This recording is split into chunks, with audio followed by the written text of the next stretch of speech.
ئەگەر شارەزای ڕێگەکە نەبووی، واعیس هەرچی خواست پێچەوانەکەی جێبەجێ بکە، ئەوەیە ڕێڕاست. هیچ گوڵزارێکی بەهەشت ناگاتە باخچەی دڵی من، بەهەشت گوڵێکی تیانیە جوانتر لە شاگوڵی من.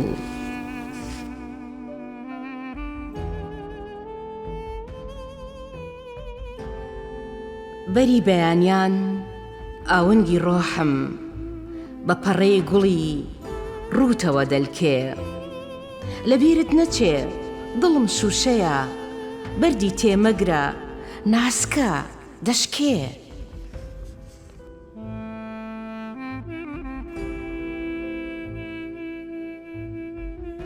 ڕازی دڵی خۆت لای کەسێ بڵێ، لە ئەڤینداری و وەفا بزانێ. سایەی درێختێ بکە بەنوا بەڕێزەوە بۆ عاشق بڕوانێ. نەقامیش هەمووی قامیشی قەندە، نەقسە هەمووی نەستەق و پەندە.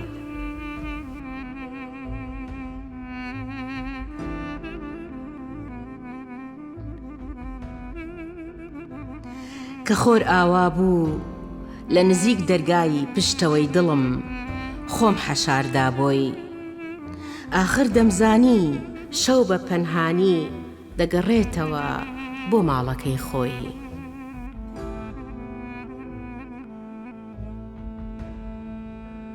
کە ڕۆحم جەستەم بەجێ دەهێڵێ، خۆگورگ نایخوا پەپوولە ئاسا بەدەم سەماوە دەفڕێ بۆ لای خوا.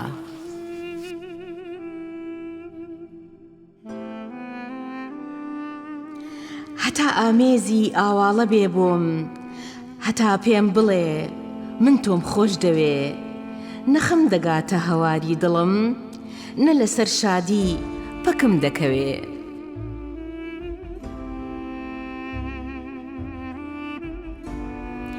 لی پرسیم چەند جار من بۆ ناو دنیای خەیاڵت هاتووم، پێم گوت هەر جارێک، ئاخر لەو ساوە بەجێی نەهێشتوم.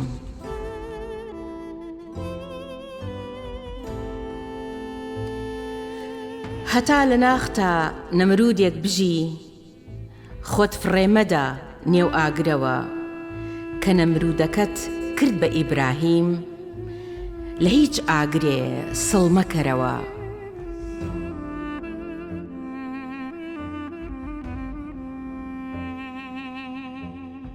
بەداوی شیعری دڵی ڕاو کردم، ڕۆحی مەست کردم بێ دڵۆ پێمەی. ئەوی ڕێبواری ڕێگەی ڕاستی بێ، بڕوام پێ دەکا ناڵێ چۆن و کەی.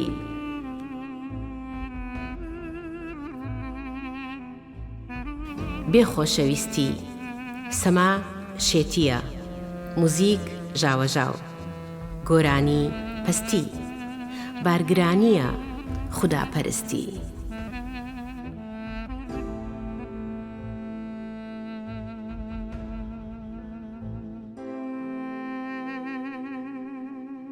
دەنگت هەڵمەبڕە هەوڵ بدە با ئاستی پەیوینت بڵند بێتەوە. بەنمەی باران نەک گرمەی هەور، تۆ شین دەبێ و گوڵ دەگەشێتەوە.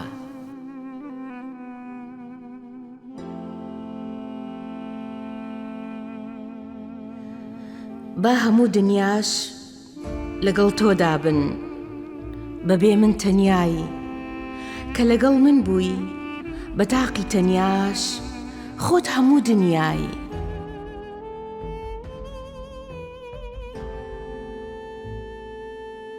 هەتاکەی لە نێو زیندانی حەزدا دیل و ملکەچی، لە خۆت بپرسە لەکوێوە هاتووی بەرەو کوێ دەچی.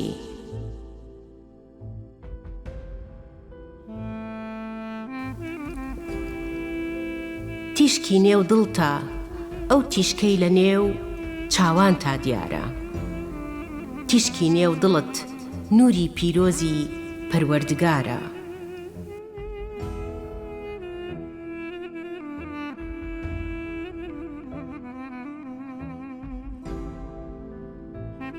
نیگارت لە نێو چاومایە و ناوت لەسەر زارمە، یادت میوانی ئازیزی ڕۆحی ئەڤیندارمە.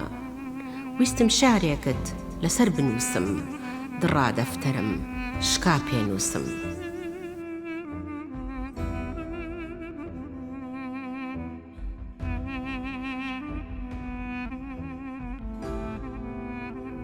ئەوانەی بە چاو یەکیان خۆش دەوێ لە یەک دەتۆرێن، ئەوانەی بە ڕۆح شەیدا یەک دەبن لێکدا نابڕێن.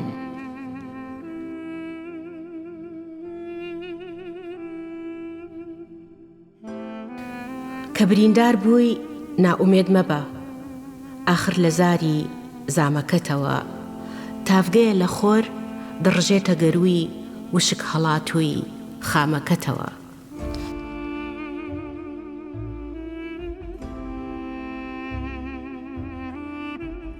مۆمێک لە دڵتا خۆی حەشارداوە، دای بگیرسێنە ئینجا بخەوە. بۆشاییەکیش لە ڕۆحتا هەیە، هەرچی زووترە پڕی بکەوە.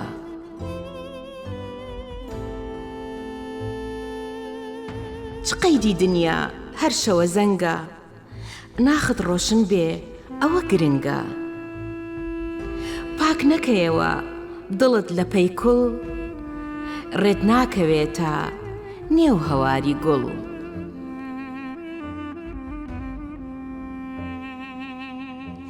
هێندە نزیکە بە چرپەش بدوێی گوێی هالێتەوە، با پردی ئەڤین لەگەڵ هەموواندا بتبەستێتەوە.